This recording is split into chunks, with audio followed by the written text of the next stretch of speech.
미국에서 흑인들이 노예였던 때가 있었습니다. 근데 이 노예 해방을 위해서 이제 남군과 북군 사이에서 큰 전쟁이 벌어지게 되어지는데 우리는 이 전쟁을 남북전쟁이라고 그렇게 부릅니다. 그런데 이 전쟁을 할 때에 북군도 기도를 했고 남군도 기도를 했어요. 자신들이 승리를 하게 해달라고. 풍요를 누리던 남군 사람들은 노예가 없이는 그 농사를 다 할 수 없잖아요. 그래서 노예가 있어야 된다는 거예요. 그래서 노예가 없으면 죽음을 달라고 하는 비인도적인 표현을 내걸고 북군을 밀어붙였어요. 이렇게 기승을 부르는 남군 앞에 북군은 가는 곳마다 쓴자를 마셔야지만 됐습니다. 상황이 급해지니까 북군들이 모여서 하나님 앞에 기도를 드려요. 하나님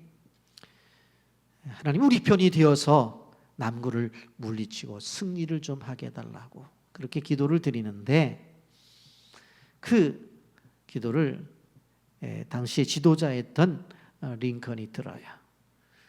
그래서 장병들에게 그렇게 기도하지 말라고 그러면서 이렇게 기도를 바꾸어줘요.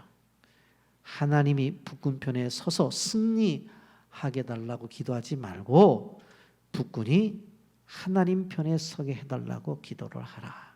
그렇게 기도하라고 바꿔줘요. 결국 이 전쟁에서 북군이 승리를 합니다. 그리고 미국의 노예 제도는 폐지가 됩니다. 이런 부분은 우리가 생각해 보세요. 분명코 북군도 기도를 했고 남군도 기도를 했어요. 그런데 실질적으로 연약했던 북군의 기도를 들어주셔서 북군이 승리를 했단 말이에요. 이유가 도대체 어디 있었을까? 바로 그 중심에는 하나님의 뜻이 계신 거예요. 남군도 기도하고 북군도 기도할 때에 바로 왜 북군이 이겼어요? 하나님의 뜻이기 때문에. 우리는 하나님 앞에 기도하며 기도의 생활을 하는데 우리가 기도해서 응답을 주시면 우리 하나님이고 응답하지 않으면 하나님이 아닌가? 그건 아니라고 하는 거예요. 이런 우리는 이 본문을 보면서 중요한 한 가지를 볼 수가 있어요. 우리가 하나님 앞에 소원을 아뢰게 되어질 때 기도를 드릴 때에 하나님의 반응이에요. 하나님의 반응. 오늘 우리는 이 다윗의 기도를 통해서 하나님께서 어떻게 반응하시는지 그 반응에 대한 것, 그리고 그 반응 뒤에 다윗이 어떻게 그의 삶을 살아가고 있는지를 우리가 보면서 오늘도 하나님 주신 귀한 말씀을 듣고 은혜를 받고자 합니다. 영상 보고 말씀 계속하겠습니다.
선교사에 대한 이야기인데, 여러분 이 척박한 땅에 선교사로 와서 아이가 없어요. 얼마나 결혼한 사람들이 기도를 많이 했겠어요. 기도를 했다고.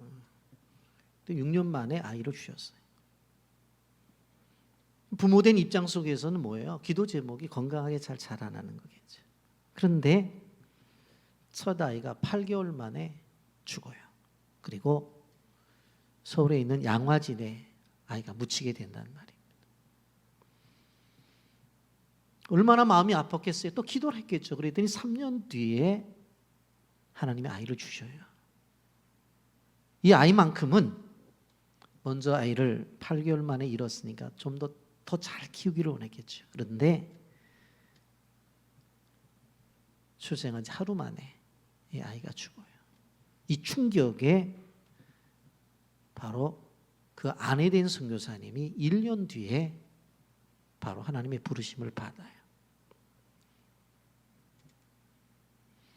그래서 주변의 사람들이 이렇게 물어봤어요. 당신이 전하는 예수가 도대체 누구기에 이렇게 당신을 힘들게 하냐고.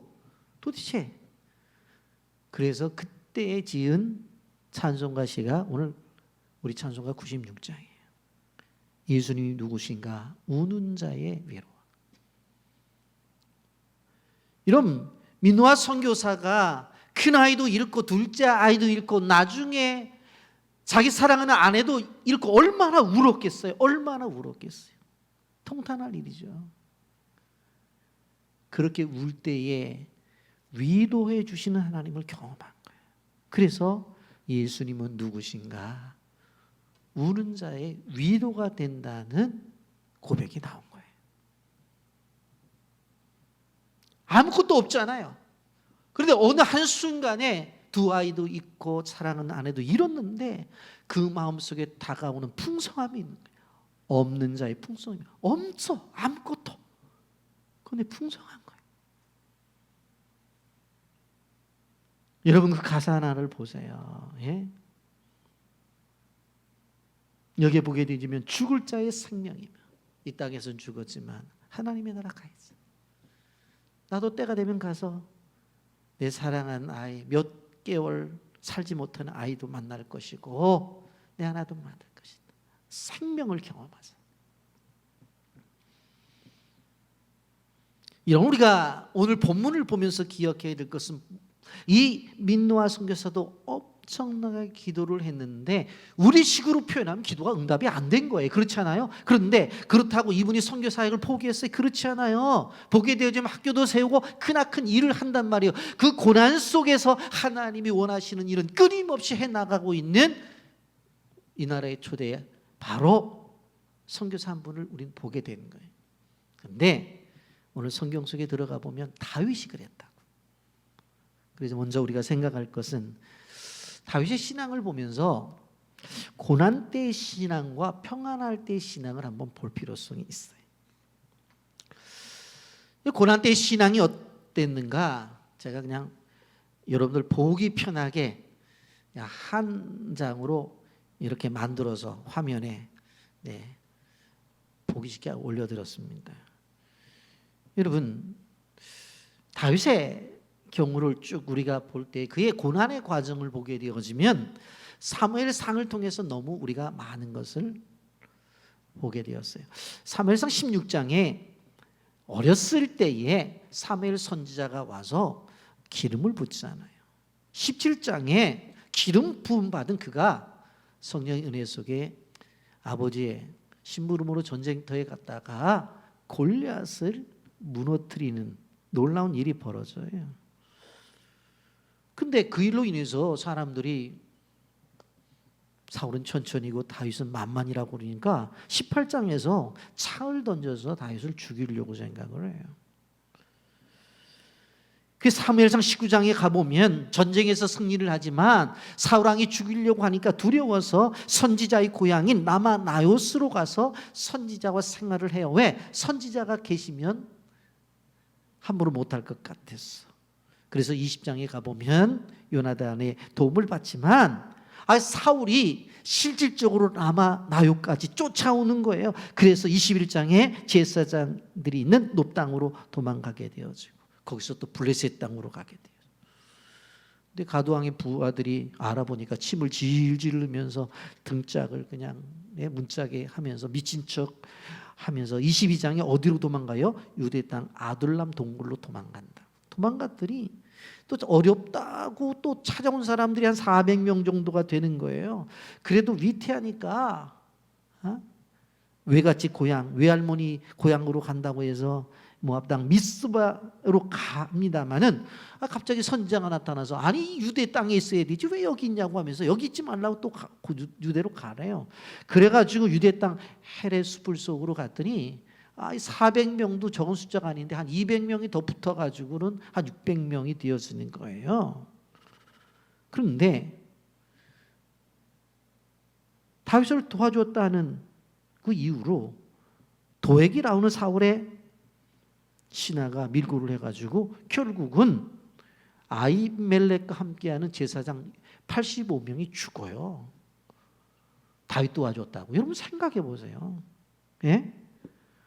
그런 상황 속에서 사무엘상 23장에 보게 되어지면 십광야로 마온 황무지로 도망가잖아요. 사무엘상 24장에 가보면 사울이 3,000명을 데리고 다윗을 찾으러 엔게디 광야에 왔어요. 우리가 들어서 알잖아요. 굴속에 들어갔는데 사울이 용변 보러 왔을 때 그때 그냥 옷자락만 자르고 말잖아요. 그리고 나서는 자기 잘못했다고 안 하겠다고 그러더니 사무엘상 25장에 그렇게 믿었던 선지자 사무엘이 죽어요. 큰일 났잖아요. 근데 26장에 다윗을 잡으려고 다시 3,000명을 데리고 출정을 해요. 사울이. 근데 한밤중에 모든 군사들이 잠들어 있을 때에 다윗이 가갖고 창과 물병만 가지고 나오는 것을 볼 수가 있습니다. 여러분 간단하게 말씀을 드렸습니다만 실질적으로 생각해 보면 다윗의 인생의 길을 보게 되어지면 고난, 고통, 아픔, 괴로움 다 그것이에요. 그거. 그런데 이 다윗이 도망을 다니면서 어떻게 했느냐? 그가 고난을 당하면서 이 도망 다니면서 시편의 말씀을 한번 보세요. 제가 읽어드립니다. 시편 18편 4절 5절 사망의 줄이 나를 얽고 불의의 창수가 나를 두렵게 하였으며 수월이 줄이 나를 두르고 사망의 올무가 내게 이르렀도다. 시편 54편 3절에 낯선 자들이 일어나 나를 치고 포악한 자들이 나의 생명을 수색하며 하나님을 자기 앞에 두지 아니하였습니다. 시편 56편 1절 2절 하나님이여 내게 은혜를 베푸소서 사람이 나를 삼키려고 종일 치며 압제하나이다. 내 원수가 종일 나를 삼키려 하며 나를 교만하게 치는 자들이 많사오니. 시편 57편 1절 하나님이여 내게 은혜를 베푸소서 내게 은혜를 베푸소서 내 영혼이 주께 피하되 주의 날개 그늘 아래 이 재앙들이 지나가기까지 피하리다. 절절히 자기의 상황이 사망에 있는 상태라는 거예요. 생명을 수색하러 나온 존재들이 주변에 깔려 있다고 하는 거예요. 그래서 은혜를 베풀어 달라는 거예요. 재앙을 지나가게 해달라는 거예요. 하면서 글을 썼어요.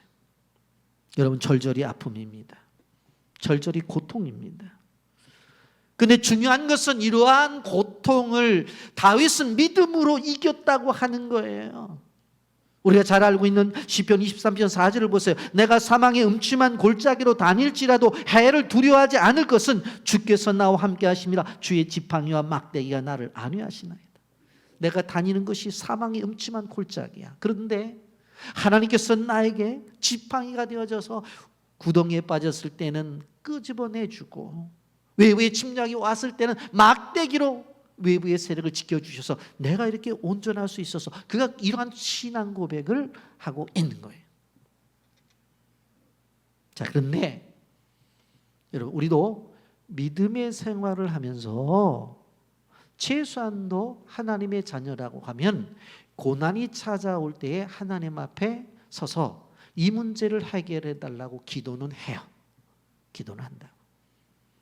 근데 더 중요한 것은 다윗이 고난 중에 가지고 있던 신앙, 이거는 다윗도 마찬가지고 우리도 그런 신앙 갖고 믿음 생활하는 사람이 많다. 그런데 그 다음에가 우리가 주의 깊게 봐야 돼. 그것이 뭐냐면 그의 평안할 때의 신앙이에요. 이젠 사울이 죽었어요. 7년 6개월 동안 참고 기다리면서 유다를 중심으로 해서 왕을 했는데 어느 날 11지파의 지도자들이 찾아와서 실질적으로 통합 나라를 만들어서 당신이 왕이 됐으면 좋겠다고 하는 거예요. 그래서 헤브론에서 예루살렘으로 도읍지를 옮겼어요. 그래서 이제 12지파의 통합 왕의 지도자가 되어지는 것이에요. 다 이뤘잖아요. 이제 왕국에서 평안히 살 수가 있는 거예요. 그래서 1절에 이렇게 말하는 거예요. 여기 보게 되어지면 여호와께서 주위의 모든 원수를 무찌르사 왕으로 궁에 평안히 살게 하신 때 그러잖아요. 여호와께서 주위의 모든 원수를 물리쳤어요. 원수가 없어 이제. 그리고 왕궁에 이제 평안히 살게 해 주셨다고요. 할렐루야잖아요. 여러분, 사람들은 이러한 상황이 되어지면 분명히 하나님이 주신 은혜이기 때문에 그 속에서 안주할 수가 있어요. 야, 하나님이 주신 은혜, 여기서 우리는 누리고 살자. 누리고 살자. 근데 다윗은 이러한 환경 속에서 관심이 자기에게 있는 것이 아니라 관심이 누구에게 있었어요? 하나님에게 있었어요. 이 평안할 때 무슨 생각을 해요? 2절 보세요. 왕이 선지자 나단에게 이르되 볼지어다 내가 백향목궁에 살거늘 하나님의 귀는 휘장 가운데 있도다. 자기는 왕궁에서 백향목으로 지은 왕궁에서 생활을 하는데 하나님의 괴는 아직도 휘장 가운데 장막 속에 있다고 하는 거예요. 무슨 이야기입니까? 죄송한 마음이 든다는 거예요. 송구한 마음이 든다는 거예요. 무엇인가 자신이 빚진 마음이 든다는 거예요. 하나님의 축복을 받았을 때 그 축복 앞에서 하나님을 생각하는 거예요. 나도 복을 받고 우리 집안도 복을 받고 다 가문도 복을 받았는데 도대체 하나님을 보니까 마음이 아픈 거예요. 많은 사람들이 하나님의 축복을 받으면 그걸 유지하려고 무지하게 노력해. 이거 다 간수해야 되지. 간수해야 되지. 예? 여러분, 우리가 하나의 그릇이라고 말한다면 하나님이 거기에 복을 부어줘서 넘치면 이게 흘러야 돼요. 흘러서 이웃에게로 우리는 선교하는 교회니까 어디까지? 열방까지 흘러가야 돼. 그래서 나에게 주신 복이 이것이 어디까지 흘러가는 게 보여줘야 돼. 열방까지 보여줘야 돼요. 아멘입니까? 근데 어떻게 하든지 흘러가면 안 돼. 이게 왜 이게 넘쳐.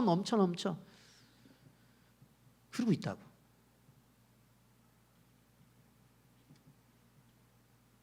많이 주셔서 넘치면 흘러서 가야 되는데 안 흘러간다니까.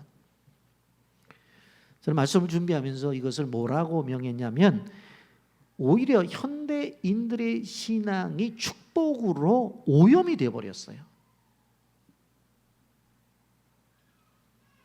축복으로 신앙이 오염이 되어버렸다고.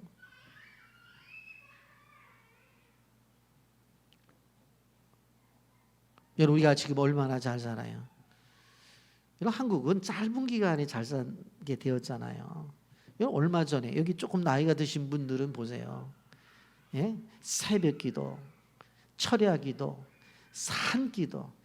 우리 교회 개척 때만 해도 어떻게 했냐면은 예? 교회 버스 대절하고 그 다음에 승용차 뒤에 줄줄이 와가지고 지금은 제가 지나가면서 보면서 느껴지는데 지금 고속도로가 됐어요. 예전에 목감기도원 갔었잖아요. 가가지고 예? 미국에서 목회하고 있는 박기만 목사님이 요소비료 준비해가지고 그 무덤 사이에다가 겨울에 눈 왔을 때 집어넣고 기도한 것이 그게 생생하다고. 생생해. 근데 그렇게 기도했는데 의자에 앉혀놔도 안 오잖아요. 지역마다 구국 기도원이 있어서 나라를 위해서 기도하고. 축복이 오히려 오염이 되어버렸어.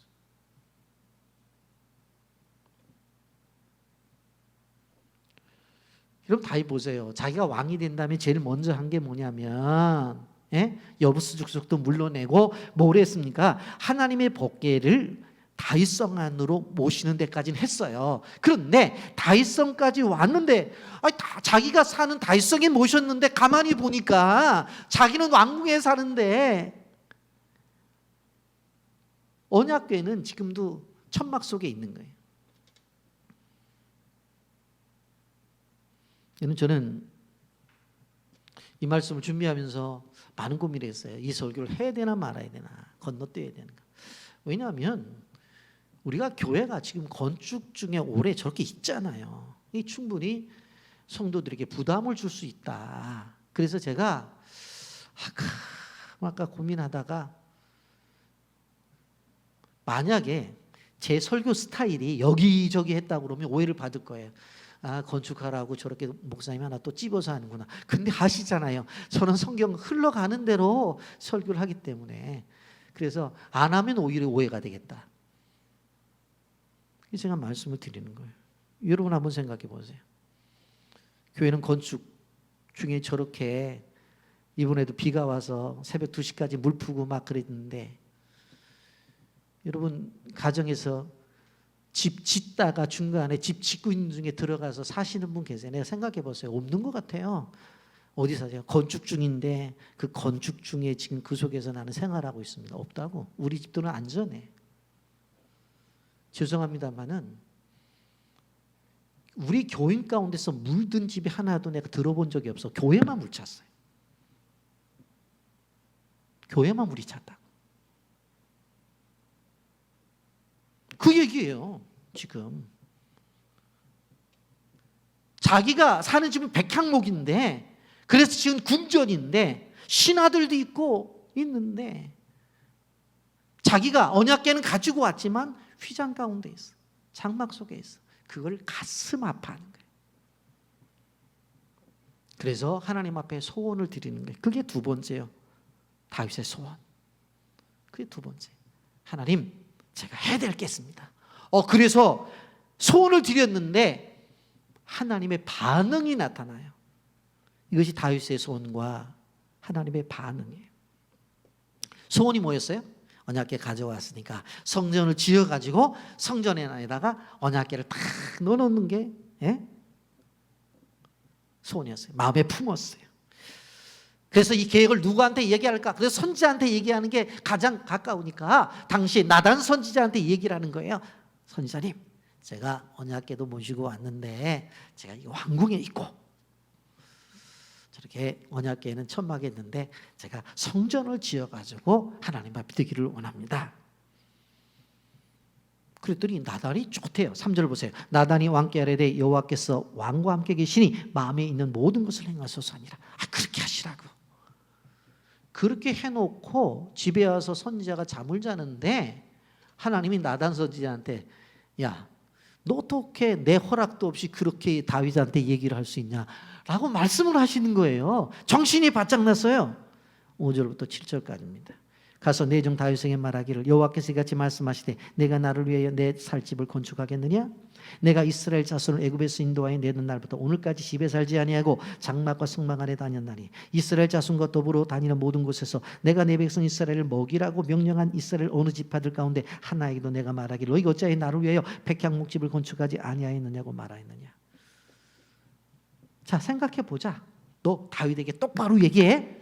너 낮에 다윗하고 얘기할 때 좋습니다 하라고 얘기를 했지. 내 뜻은 그것이 아니야. 내가 언제 나를 위해서 내 집을 지어달라고 얘기를 했어? 그러면서 얘기된 것이 뭐냐면 분명 그 6절에서 내가 이스라엘 자손을 애굽에서 인도하여 내는 날부터 오늘까지 집에 살지 아니하고 장막과 성막 안에 다녔다. 그렇게 말씀을 하고 있어요. 중요한 것은 뭐냐면 너희들이 신앙이 중요한 거다. 그것을 나는 생각하고 있어. 그 얘기를 하는 거예요. 그러면서 한마디로 거절을 하셔요. 짓지 마. 여러분 여기서 하나 우리가 생각해 봐야 돼. 분명코 이것은 하나님의 뜻 가운데 지어야 되는 거예요. 안 그렇다고 한다면 솔로몬이 지을 때도 지으면 안 된다고 그랬을 거예요. 그런데 솔로몬은 짓는 거예요.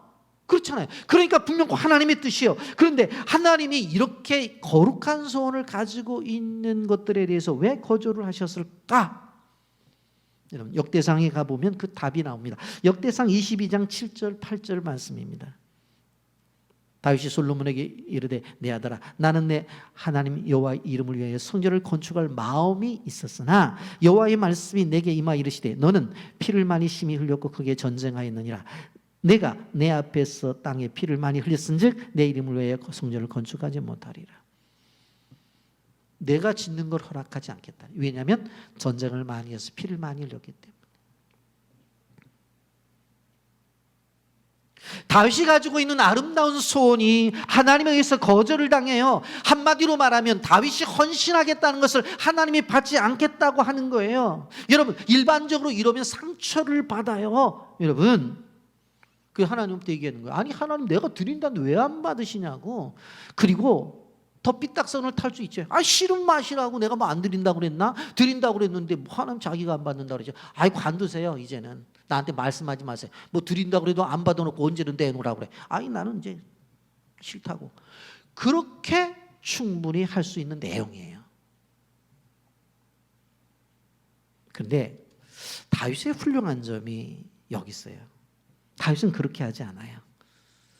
그러면 자기는 못 지면 아들 때는 질 수 있느냐 그래. 그러면서 역대상 28장 1절하고 11절부터 13절에 가보면 어떻게 모션을 취하냐면 1절 보세요. 다윗이 이스라엘 모든 고관들 곧 각 지파의 어른과 왕을 섬기는 반장들과 천부장과 백부장과 및 왕과 왕자의 모든 소유와 가축의 감독과 내시와 장사 모든 용사를 예루살렘으로 소집하고, 여기 군대용어로 말하면 여기 뭐 천부장, 1000명이 모인 지휘하는 지휘관, 100명 백부장이니까 100명을 모으는 지휘관들, 뭐 요즘 말로 말하면 뭐 사단장, 뭐 연대장, 대대장, 중대장, 소대장 할 것이 다 모이라고 그러는 거예요. 다 모이라고.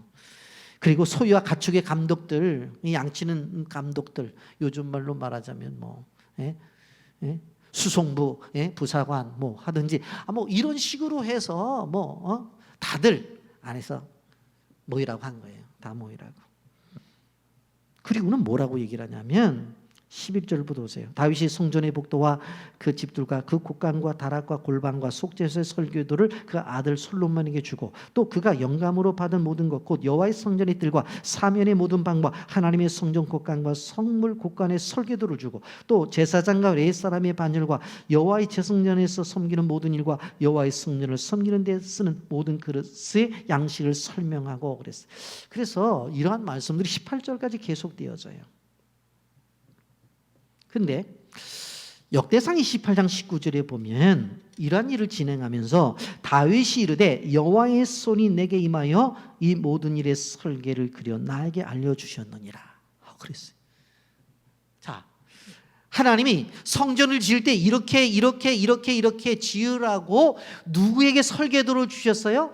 다윗에게 설계도를 준 거예요. 그런데 다윗이 그것을 받아가지고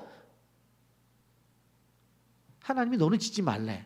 좀 안 만든 것 같잖아요. 설계도까지 주시고 너는 짓지 말라는 거예요. 말이 돼요? 그 다윗은 어떻게 해요?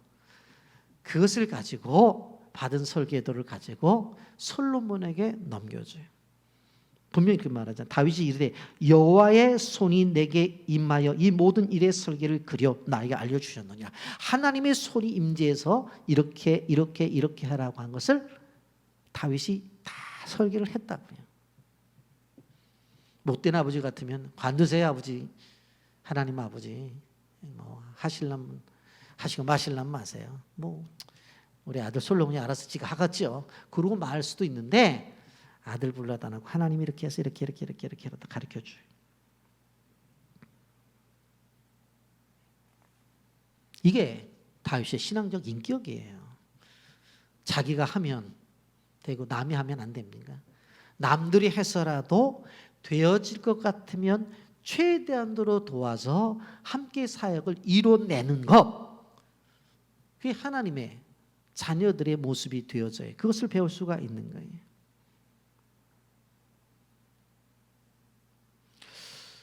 이런 우리는 생각을 해봅니다. 헌신이잖아요.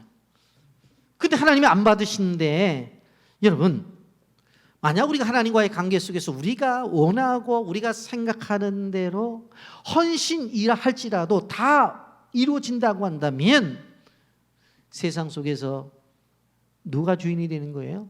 내가 주인이 되는 거예요. 왜? 내가 원하는 데 기도하면 다 되는 거니까. 그렇잖아요.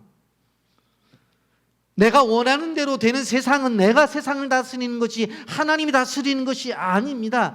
그렇기 때문에 우리가 생각해 봐야 될 부분이 뭡니까? 기도할 때는 4가지의 방법으로 하나님이 우리에게 응답해 주세요. 첫째는 뭐냐면 그래 알았다. 너한테 주마 하는 첫 번째 방법. 두 번째는 뭐냐?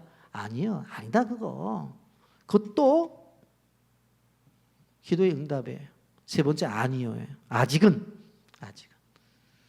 여러분 어린아이가 방바닥에서 기고 있는데 엄마가 도마에다가 그냥 요리를 해요. 따다닥닥닥닥닥 하는데 보니까 칼이 불빛에 번쩍번쩍 되잖아요. 그걸 달라고 막 우는 거예요. 달라고 떼거지로 댕글댕글 굴러. 주는 게 응답입니까? 안 주는 게 응답입니까? 안 줘야죠. 안 주는 게 응답이죠. 언제까지? 그 아이가 커서 칼을 잘 사용할 때까지.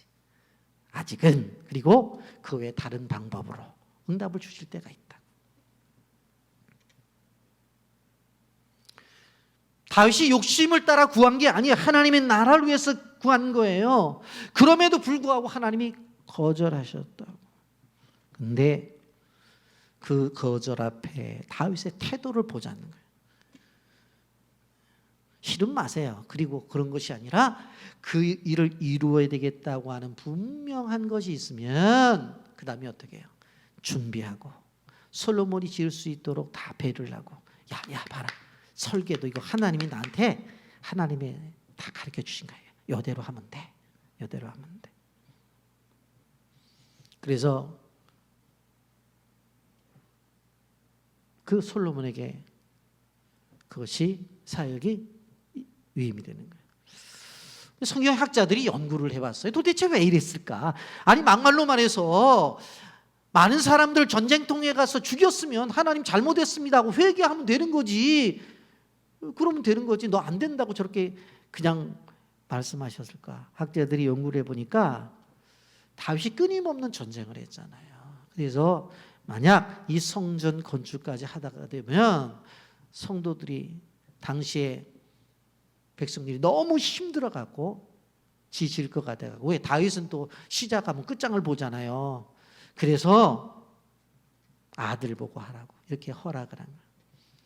여러분 이 솔로몬 성전은 BC 959년에 이러한 사건이 있은 다음 40년 후에 솔로몬 왕에 의해서 완공이 되어집니다.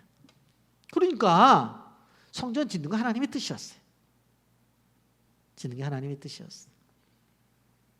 정치적으로 경제적으로 안정이 되어질 때 그 일이 이루도록 이렇게 하신 거예요. 여러분 이것은 하나님이 다윗을 향한 거절이 아니라 오히려 다윗을 향한 배려고 그것이 전체적으로 보면 하나님의 축복이라고 하는 것을 우리는 알아야 돼요. 여러분 그러므로 우리가 믿음 생활을 하게 되어질 때 하나님의 거절은 거절이 아니에요. 그 거절 속에 축복이 담겨져 있고 은혜가 있다고 하는 것을 기억해야 되는 것입니다. 그것을 깨닫지 못하는 사람들은 불평해요.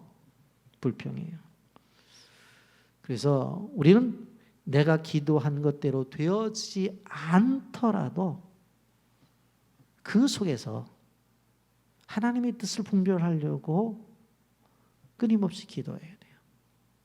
근데 오늘 본문을 보면요. 성전을 짓는다고 말했을 때 거절했잖아요. 그리고 아들이 지어야 되는 과정 속에서 이제 준비할 거 준비하고 뭐 설계도까지 다 넘기는데 그럼 다윗은 뭐야? 그렇게 생각할 수 있는데 하나님이 다윗을 향해서요 엄청난 축복의 메시지를 주셔요. 그게 이제 쭉 사무엘하 7장 8절부터 나타나 있어요. 먼저 과거를 이야기해요. 그러므로 이제 내 종 다윗에게 이와 같이 말하라. 만군의 여호와께서 이와 같이 말씀하시기를 내가 너를 목장고 양을 따르는 데에서 데려다가 내 백성 이스라엘의 주권자로 삼고 그랬어요.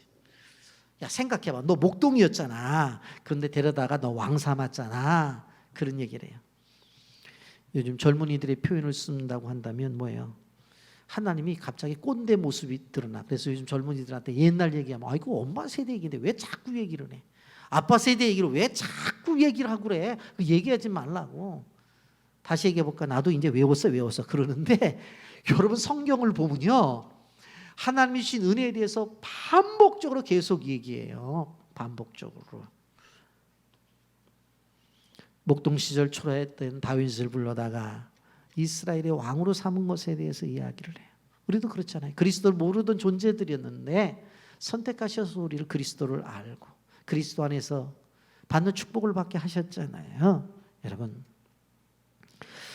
그래서 7장 9절부터 16절까지 보게 되면 엄청난 축복을 약속을 하는데, 실질적으로 이 설교를 준비할 때만 하더라도 한 5가지로 제가 분류를 했는데 다 PPT 작업을 하고 나서 나중에 보니까 한 가지가 더 있어요. 그래서 6가지예요. 자료상으로는 5가지가 이렇게 나오겠습니다만은 제가 설교하면서 한 가지를 더 말씀을 드릴게요.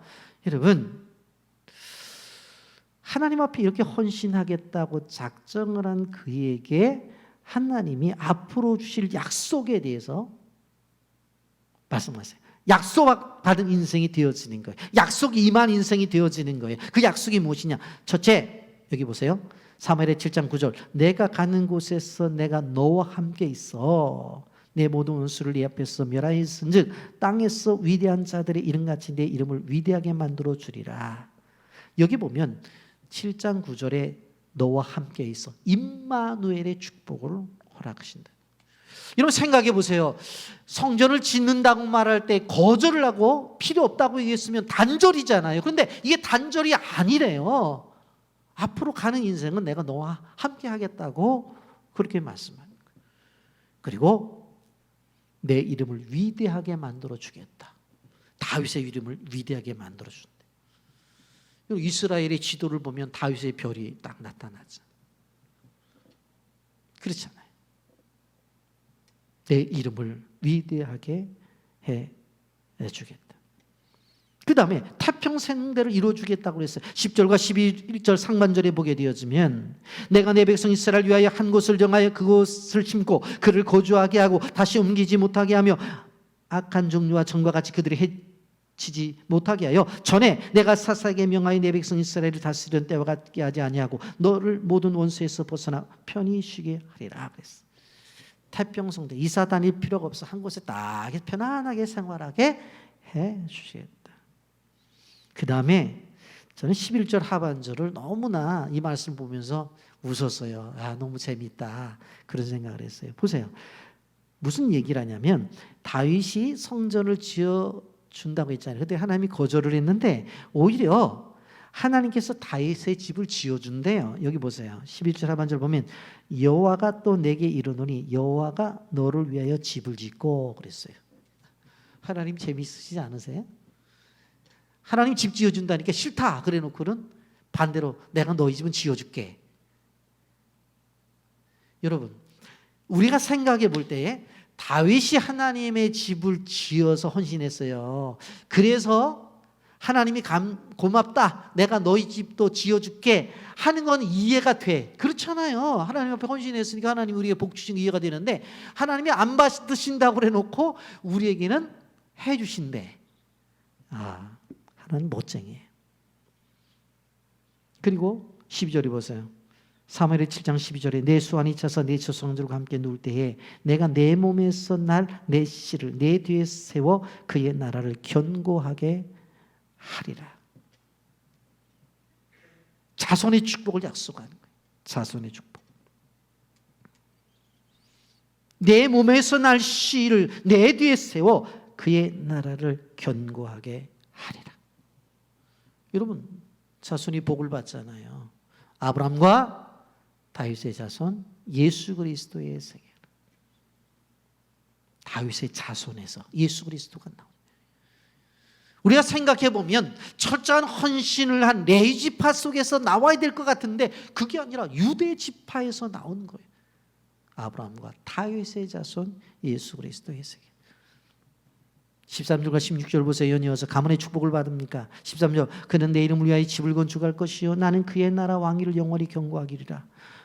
내 이름을 위해서 너는 집을 짓지 못하지만 너희 가문에서 나를 위해서 집을 지을 것이야. 누가? 솔로몬이 짓잖아요. 16절 내 집과 내 나라가 내 앞에서 영원히 보존되고 내 왕위가 영원히 견고하리라 하셨다 하라. 그렇게 말씀했어요. 여러분, 한 나라가 세워지고 한 나라가 부강해져서 그 부강한 나라가 유지가 되는 것이 쉬운 게 아닙니다. 이런 기회가 되면 몽골을 한번 가보세요. 몽골이 실질적으로 여러분 유럽까지 징기스칸 시대에 점령을 했는데 지금 가보세요. 외국의 관광객이 들어오지 않으면 살 수가 없는 나라가 되어져 버렸어요. 그래서 이렇게 보게 되어지면 몽골은 뭐 이런 거 뭐 코로나 때 뭐 검사 그런 것도 필요 없어. 그냥 가는 거야. 가면 돼. 왜? 안 그러다 굶어 죽게 생겼거든. 지금 몽골이라는 나라가. 그리고 아니 몽골인데 저도 처음에 이해가 안 되는 게 내몽골이라고 하는 나라는 중국 안에 있어. 몽골이야. 내몽골이야. 그리고 지금 있는 나라들은 그냥 몽골이야. 똑같은 몽골이에요. 선조들을 올라가 보면 몽골어를 써. 그래서 제가 학교에서 몽골 학생들을 가르쳐 봤거든요. 물어봤어요. 하나는 몽골에서 온 학생이고 내몽골에서 온 학생이 있어요. 그래서 이해가 안 되잖아요. 저는 똑같은 나라인데 남북한이 통일되는 것처럼 우리 통일해야 되지 않냐 그랬더니 내몽골 학생이 뭐라고 그러냐면 안 한대. 왜 안 하냐 그랬더니 중국 안에 있는 몽골은 잘 산대요. 근데 저 외몽골은 못 사니까 안 합치겠대. 그래서 제가 웃었어요. 그래도 몽골인데. 근데 지금 내몽골 사람들은 오히려 중국어를 잘하지 몽골어를 잘 못한대. 그 나라를 뺏긴 거예요 사실은. 그렇게 큰 나라였던 나라가. 유지가 돼요 유지가? 자기네들의 노력과 수고로 나라가 유지되는 게 아니에요. 당대에 유명했던 알렉산더 대제가 점령했던 로마 그리스를 중심으로 해서 그들도 지금 보세요. 예? 관광해서 먹고 사는 거지. 다윗의 자손이 성전을 건축하게 될 것이고 나라를 완벽하게 만들어 주셔서 자손까지도 하나님이 인도해 주시겠다. 그렇게 약속을 했어요. 여러분 꼭 기억해야 돼요. 내 뜻대로 인생이 안 풀린다고 내 소원대로 안 된다고 하나님을 떠나면 안 돼요. 다윗은 자신의 소원대로 안 된다고 해서 그만두라고 그런 게 아니라 안 되면은 그럼 내가 해야 될 게 뭔가? 자기가 해야 될 것은 아들이 성전 짓는다면 재료 준비하는 거죠. 그리고 신하들 모아놓고 아들 도와줘라. 솔로몬 도와줘야 돼. 그래서 일을 이루어야 돼. 그게 다윗이 할 수 있는 일이잖아요. 여러분 우리는 기독교인들로서 기독교적 세계관과 기독교적 역사관을 가져야 돼. 그래서 성경 속에서 하나님이 이루시는 것들에 대해서 주의 깊게 봐야 되고 더 나아가서 예전에 제가 제자 훈련 팀을 가르치게 될 때 바로 성경의 역사와 세계사를 동시에 두고 세계 역사 속에서는 이렇게 이름하는 것이다 라고 하면서 두 개를 견주어서 가르친 적이 있어요. 무지하게 가르치는 저도 힘들었고 배우는 사람도 힘들었습니다만은 이 세상 속에서 이루시는 하나님의 역사에 대해서 우리는 보아야 된다는 거예요. 그래서 그 속에 세상에 살아가면서 기독교적 역사관을 가져야 되는 거예요. 이런 약속을 받은 다음에 다윗이 어떻게 하는 줄 아세요? 말씀드렸잖아요. 6가지의 축복의 메시지를 들으니까 그걸 자기 거 만들어야 되잖아요. 그것을 받은 다음에 다윗은 바로 들어가서 기도에 임합니다. 18절 19절 보세요. 다윗 왕이 여호와 앞에 들어가 앉아서 이르되 주 여호와여 나는 누구오며 내 집은 무엇이기에 나를 여기까지 이르게 하셨나이까. 주 여호와께서 주께서 이것을 오히려 적게 여기시고 또 종의 집에 앉아 있을 먼 장래 일까지도 말씀하셨나이다. 주 여호와 이것이 사람의 법이니라. 여호와 앞에 들어가 앉았어요. 그러면서 뭐라고 말하면 도대체 내가 누군데 이런 축복을 받았습니까? 내 집은 무엇이기에 우리 가문이 이런 복을 받았습니까? 목동에서 여기까지 이른 목동에서 왕까지 이른 것에 대해서 인정을 하잖아요. 근데 다윗 욕심 많습니다. 뭐라고 말해요? 주 여호와께서 19절 보세요. 주께서 이것을 오히려 적게 여기시고 목동이 왕이 된 게 적대. 그러면서 무슨 얘기입니까? 종의 집에 있을 먼 장래 일까지도 앞으로 있을 일까지도 말씀하셨습니다. 다윗이 가지고 있는 소원보다도 더 큰 비전을 하나님이 제시해 준 거예요. 여러분 이사야 55장 8절 9절을 보세요. 이는 내 생각이 너희 생각과 같으며 내 길은 너희 길과 다름이라. 여호와의 말씀이니라. 이는 하늘이 땅보다 높음 같이 내 길은 너희 길보다 높으며 내 생각은 너희 생각보다 높음이라 그랬어. 내 뜻대로 안 된다고 절망하지 마세요. 내 뜻대로 안 된다고 원망하지 마세요. 지금 내 뜻대로는 되지 않았는데 하나님의 뜻대로 되고 있다는 것을 우리가 봐야 된다는 거예요. 그걸 인정하셔야 된다는 거예요. 내가 생각하는 그 이상의 더 나은 방향으로 하나님이 인도하고 계시는 거예요. 예레미야 29장 11절 여호와의 말씀이라 너희를 향한 나의 생각을 내가 하나니 평안이요 재앙이 아니라 너에게 미래와 희망을 주시는 것이다. 에? 하나님이 내가 기도하는데도 거절하시잖아요. 더 좋은 것을 주시기 위한 것이구나. 더 아름다운 것을 계획하고 계시는구나. 여러분 아셔야 돼요. 내 뜻대로 되는 것이 최선이 아니라 아버지의 뜻대로 되는 것이 최선이라는 걸 알아야 돼요. 나의 시간표와 하나님의 시간표는 다를 수 있어요. 여러분 그러면서 다윗 신앙의 마지막은 뭘 생각해야 돼요? 하나님이 거절 속에서도 그는 감사하고 있다고 하는 것입니다. 여러분 우리 출애굽을 생각해 볼 수가 있어요. 이스라엘 백성들이 광야를 지날 때 하늘에서 만나가 내리죠. 고기 먹고 싶다 하니까 메추라기가 단백질을 위해서 제공해 주시죠. 목이 마르니까 반석 생수를 주시죠. 옷 입은 것들이 떨어지질 않아요. 뭐 하나 부족한 게 없어. 오히려 가나안에 들어갔었을 때에 문제가 생기는 거예요. 가나안에 들어가서 내가 경작했을 때 부족한 것이 생겼지 하나님의 그들의 인생을 내맡겼을 때 광야 생활 속에서는 굶어 죽은 사람 없어요. 목말라서 캑캑된 사람도 없다고. 고기 먹을 만큼 먹었어요. 다윗도 이런 고백을 해서 18절 하반절 이렇게 말하잖아요. 주 여호와의 나는 누구 오며 내 집은 무엇이기에 나를 여기까지 이르게 하셨나이까. 22절에 보면 그런즉 주 여호와여 이러므로 주는 위대하시니 이는 우리의 귀로 들은 대로 주와 같으니었고 주 외에는 신이 없습니다. 여러분 우리 인생은 길 위에 있는 사람들, 그걸 나그네라고 그래요. 길 위에 있는 사람들. 아브라함도 나그네라고 그랬고 이삭도 나그네고 야곱도 나그네. 그렇다면 우리도 나그네, 길 위에 있는 존재. 근데 그 길 위에 있는 존재들이 하나님을 인도하시는 게 먼저 우리가 고백하는 것은 무슨 고백이어야 돼요? 18절 고백처럼 주 여호와여 나는 누구이오며 내 집은 무엇이게 나를 여기까지 인도하셨습니까? 여기까지. 말씀을 정리하면서 한번 생각해 보려고 해요. 이 본문에서 주시는 중요한 것이 뭡니까? 거절감 속에서 하나님이 주신 은혜를 받는 다윗을 우리는 볼 수가 있어요. 여러분 사람과의 관계 속에서도 가장 무서운 게 거절감이에요. 무언가 부탁을 했다가 거절을 하잖아요. 불편해요. 그래서 그것을 상담학적으로 거절감의 상처라는 표현을 써요. 여러분들 우리 교회 오래 다니셨으니까 제가 거의 부탁하는 게 없잖아요, 성도들에게.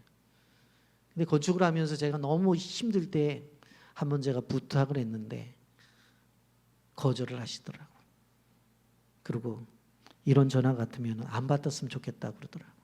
제가 너무 상처가 돼서 그 상처가 치료받는데, 치료라는 것은 그분을 볼 때 편안하게 볼 수 있는 게 6개월이 걸리더라고요.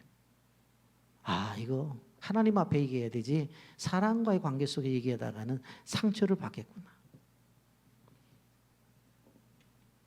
근데 다윗은 거절을 당했다니까. 헌신한다는데도 하지 마.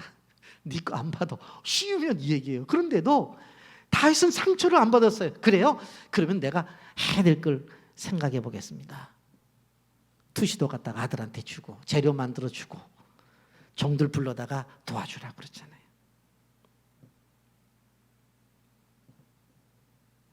여러분 내 뜻대로 되지 않아도 하나님이 다른 뜻을 가지고 계심을 믿고 기도해야 된다는 거예요.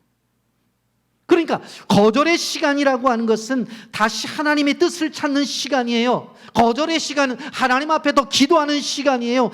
그래서 그곳에서 감사거리를 찾아내는 거예요. 그래서 우리는 거절하는 데 초점을 맞추지 않고 그 안에서 사역에 초점을 맞추고 감사에 초점을 맞춰야 된다는 거예요. 그래서 다윗이 기도를 합니다.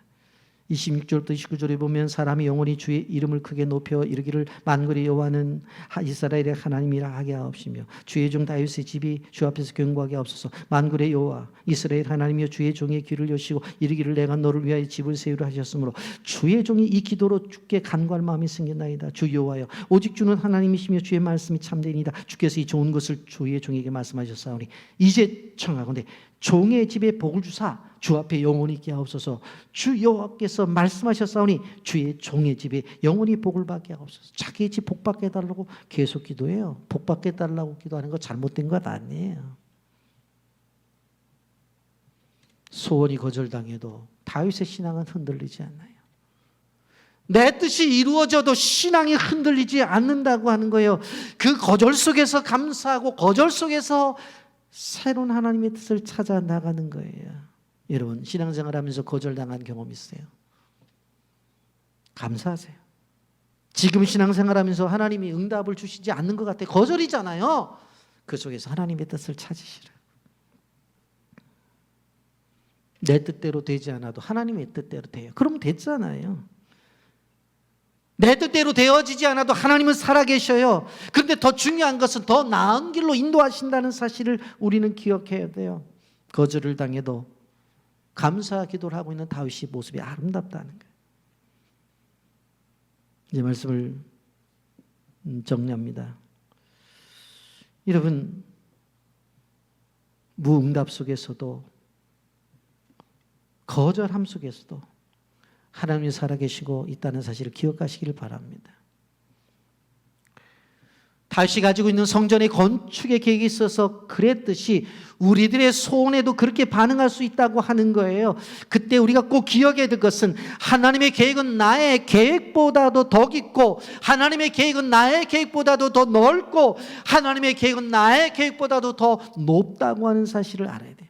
그리고 하나님을 믿고 신뢰하세요. 그리고 내 인생을 던지세요. 하나님 앞에. 그러면 우리를 최종적인 최의 승리자로 만들어 주신다는 사실을 꼭 기억하시고 이 축복 모두 받으시기를 예수님의 이름으로 축복합니다. 아멘.